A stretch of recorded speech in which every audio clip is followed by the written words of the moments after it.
유명 인터넷 쇼핑몰 인터파크의 전산망을 해킹해서 고객 정보를 훔친 범인이 북한 해커로 판단된다고 경찰이 밝혔습니다. 대북 경제 제재가 강화되자 외화를 벌기 위해 우리 기업의 고객 정보를 빼낸 것으로 추정됩니다. 네, 취재기자 연결합니다. 강진원 기자. 네, 경찰청입니다. 네, 인터파크 전산망 해킹의 범인으로 북한 해커를 지목했는데요. 근거가 무엇입니까? 네, 경찰청은 북한이 해킹 메일을 보내거나 해커의 지령을 받기 위해 사용하는 공격 경유지의 IP를 확인했다고 밝혔습니다.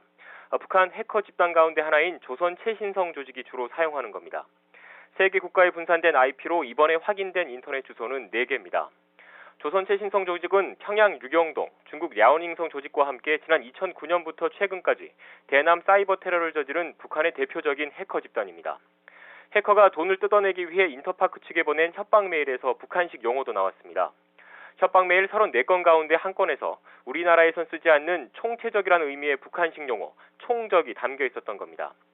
해킹에 이용된 악성 코드 역시 과거 북한이 사이버 테러에 썼던 것과 유사하다고 경찰은 설명했습니다.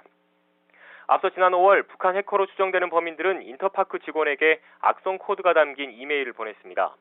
이메일을 열면 직원의 컴퓨터와 전산망으로 연결된 인터파크의 서버를 장악할 수 있기 때문입니다. 이런 방법으로 유출된 고객 정보는 이름과 아이디, 주소, 전화번호 등 1000만 건에 달합니다.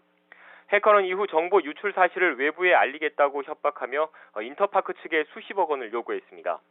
경찰 관계자는 북한이 핵실험과 미사일 발사 등 이딴 도발로 대북 경제 제재가 강화되자 외화를 벌기 위해 우리 기업의 고객 정보를 빼낸 것으로 보인다고 설명했습니다.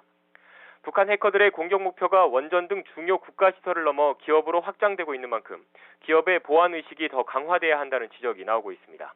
지금까지 경찰청에서 YTN 강진원입니다.